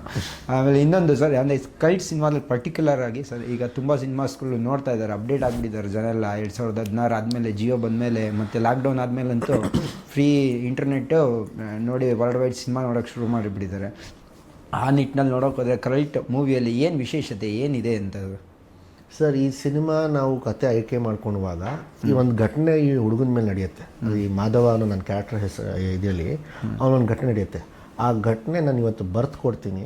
ನಮ್ಮ ಇಂಡಿಯಾದಲ್ಲಿ 150 ಕೋಟಿ ಜನ ಪಾಪ್ಯುಲೇಷನ್, 150 ಕೋಟಿ ಜನದಲ್ಲೂ ಕೂಡ ಈ ಘಟನೆ ನಡೆದಿರುತ್ತೆ. ಯಾರು ಚಿಕ್ಕವರಿದ್ದಾರೆ ಮುಂದಕ್ಕೆ ನಡೆಯುತ್ತೆ. ಇದು ನಾನು ಅಷ್ಟು ಆಶ್ವಾಸನೆ ಕೊಡ್ಬೋದು. ಅಂದರೆ ಪ್ರತಿಯೊಬ್ಬರಿಗೂ ಹತ್ತಿರವಾದಂಥ ಕತೆ ಇದು. ಆಯ್ತಾ, ಈಗ ನಾವು ಯಾವ ಥರ ಪೋರ್ಟ್ರೇ ಮಾಡಿದ್ದೀವಿ. ಆಮೇಲೆ ಕತೆ ತುಂಬ ಸಿಂಪಲ್ಲು. ಈ ನಮ್ಮ ಸಿನಿಮಾದಲ್ಲಿ ಕ್ಯಾರೆಕ್ಟರ್ಸ್ಗಳು ಏನಿದೆಯಲ್ಲ, ನನ್ನ ಕ್ಯಾರೆಕ್ಟರ್ ಆಗ್ಬೋದು, ಮಲೈಕಾ ಅವ್ರದ್ದಾಗ್ಬೋದು, ರಚಿತಾ ರಾಮ್ದವ್ರು ಆಗ್ಬೋದು, ಅದು ತುಂಬ ಮಜಾ ಕೊಡುತ್ತೆ. ಕತೆ ತುಂಬ ಸಿಂಪಲ್. ನಂದು 2-3 ಶೇಡ್ ಇದೆ, ಮಲೈಕಾ ಅವ್ರದ್ದು 2 ಶೇಡ್ ಇದೆ, ರಚಿತಾ ರಾಮ್ ಅವ್ರದ್ದು 2 ಶೇಡ್ ಇದೆ. ಅದು ಜನಕ್ಕೆ ತುಂಬ ಇಷ್ಟ ಆಗುತ್ತೆ ಅಂತ ನಾನು ಇದು ಮಾಡಿದ್ದೀನಿ. ಸರ್, ಏನು ಇಂಟೆನ್ಸ್ ಲವ್ ಸ್ಟೋರಿ ತೋರ್ಸೋಕೆ ಹೋಗಿದ್ದೀರಾ? ಎಲ್ಲ ಥರನೂ ಇದೆ. ಇಂಟೆನ್ಸ್ ಲವ್ ಸ್ಟೋರಿನೂ ಇದೆ, ಭಕ್ತ ಪ್ರೇಮಿನ ಥರನೂ ಇದೆ, ಎಲ್ಲ ಥರನೂ ಇದೆ. ಏನಕ್ಕಂದರೆ 3 ಶೇಡ್ ಆಗಿರೋದ್ರಿಂದ 3 ಡಿಫ್ರೆಂಟ್ ಕಾಣಿಸ್ಕೊಳ್ಬೇಕಲ್ಲ. ಅಲ್ಲಿ ಲುಕ್ಕು ಅಷ್ಟೇ ಸಾಲದು, ವಾಯ್ಸ್ ಆಗ್ಬೋದು, ಎಲ್ಲ ಡಿಫ್ರೆಂಟ್, ಒಂದು ಪ್ಯಾಕೇಜ್ ಅಂತ ಹೇಳ್ಬೋದು ಅಷ್ಟೇ. ಸೊ ನೀವು ಯಾರನ್ನ ಲವ್ ಗಿವ್ ಮಾಡಿದ್ದೀರಾ ಸರ್? ಇಲ್ಲ ಸರ್, ಮಾಡೋದು ಅವಕಾಶಗಳು ತುಂಬ ಸಿಕ್ತು. ಒಂದು ಟೈಮ್ಗೆ ಮನಸ್ಸು ಮಾಡಿದ್ದೆ, ಬಟ್ ಎಲ್ಲೋ ಒಂದು ಕಡೆ ನನ್ನ ಗುರಿನ ನನ್ನ ಡೈವರ್ಟ್ ಆಗ್ತಾಯಿದ್ದೀನಿ ಅಂತ ಯಾವಾಗ ಗೊತ್ತಾಯಿತು ಬಿಟ್ಬಿಟ್ಟೆ. ಈಗಿನ ಕಾಲದಲ್ಲಿ ಜೆನ್ಸಿ ಲವ್ ಅದು ಬಗ್ಗೆ ನನಗೆ ಸೂಟ್ ಆಗಲ್ಲ ಸರ್. ಅದು ಏನು ಹೇಳೋಕೆ ಇಷ್ಟಪಡ್ತೀರಾ ಸರ್? ಏನು ಹೇಳೋಕ್ಕಾಗತ್ತೆ ಅವ್ರಿಗೆ? ಈಗ ನಾವು ಏನೇನು ಹೇಳಿದ್ರು ಯಾರು ನೀವು ಅಂತಾರೆ. ಅದಕ್ಕೆ ಸಿನಿಮಾ ಮುಖಾಂತರ ಹೇಳೋಣ ಅಂತೆ. ಅದನ್ನೇ ತೋರಿಸಿದ್ದೀರಾ ಅಂತ? ಖಂಡಿತವಾಗ್ಲು ಇದು ಸಿನಿಮಾ ಬಂದುಬಿಟ್ಟು ಪಕ್ಕ ಈ ಜೆನ್ಸಿ ಯೂತ್ಸ್ಗೆ ಪ್ಲಸ್ ಈ ಜೆನ್ಸಿ ತಂದೆ ತಾಯಿಗೆ. ಸರಿ ಸರ್, 23ನೇ ತಾರೀಕು ರಿಲೀಸ್ ಆಗ್ತಾಯಿದೆ, ಶುಭವಾಗಲಿ. ಕೊನೆಯದಾಗಿ ಸಿನಿಮಾ ನೋಡೋಕ್ಕಂತ ಪ್ರೇಕ್ಷಕರಿಗೆ ಏನು ಹೇಳೋಕ್ಕೆ ಇಷ್ಟಪಡ್ತೀರಾ ಸರ್? ಜನವರಿ 23ಗೆ ನನ್ನ ಕಳ್ಳ ಸಿನಿಮಾ ಬಿಡುಗಡೆ ಆಗ್ತಿದೆ. ದಯವಿಟ್ಟು ನೀವು ಕುಟುಂಬ ಸಮೇತ ಥಿಯೇಟ್ರಿಗೆ ಹೋಗ್ಬಿಟ್ಟು ಆ ಸಿನಿಮಾನ ನೋಡಿ ಯಶಸ್ವಿ ಮಾಡಿ ಅಂತ ಕೇಳ್ಕೊಳ್ತೀನಿ. Thank you. ತುಂಬ ಚೆನ್ನಾಗಿತ್ತು ಸರ್ ನಿಮ್ಮ ಜೊತೆ ಇಂಟರ್ವ್ಯೂ ಮಾಡಿದ್ದಕ್ಕೆ. ಡ್ರೀಮ್ಸ್ ಕಮ್ ಟ್ರೂ ಸರ್ ಇವತ್ತು. Thank you sir.